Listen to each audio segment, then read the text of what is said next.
రాష్ట్ర ప్రభుత్వం జారీ చేసిన జీవో నెంబర్ 7ను తక్షణమే ఉపసంహరించుకోవాలని డిమాండ్ చేస్తూ జేఏసీ ఆధ్వర్యంలో గన్ పార్క్ వద్ద కాగడాల ప్రదర్శన నిర్వహించారు.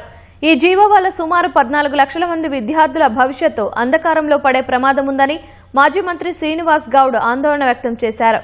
ఫీజు బకాయిలను విద్యార్థుల ఖాతాల్లో ఎప్పుడు జమ చేస్తుందనే విషయంలో స్పష్టత లేకపోవడంతో కాలేజీ యాజమాన్యాలు ముందుగానే ఫీజులు చెల్లించాలని ఒత్తిడి తేవడంతో ఆర్థికంగా బలహీన వర్గాల విద్యార్థులు అప్పులు చేయాల్సి వస్తోందని వాపోయారు. కొందరు చదువు మానేయాల్సిన పరిస్థితి నెలకొంటుందని పేర్కొన్నారు. విద్యార్థుల ఖాతాల్లో జమ చేసే విధంగా స్పష్టమైన విధానాన్ని ప్రకటించాలని డిమాండ్ చేశారు.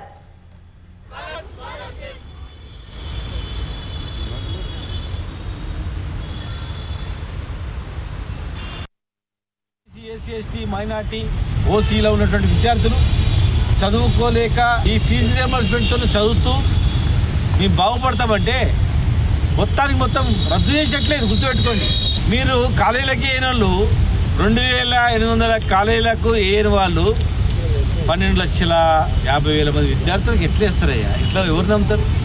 కాలేజీలన్నీ ఐక్యమై గొడవ చేస్తే మొత్తం రాష్ట్రం మొత్తం అల్లకల్లోలం అవుతుంది. ఆర్గనైజ్ చేస్తారు వాళ్ళు, కనుక డివైడ్ చేసి రుజువు చేసుకోమని చెప్పి వాళ్ళు రుజువు వస్తారా?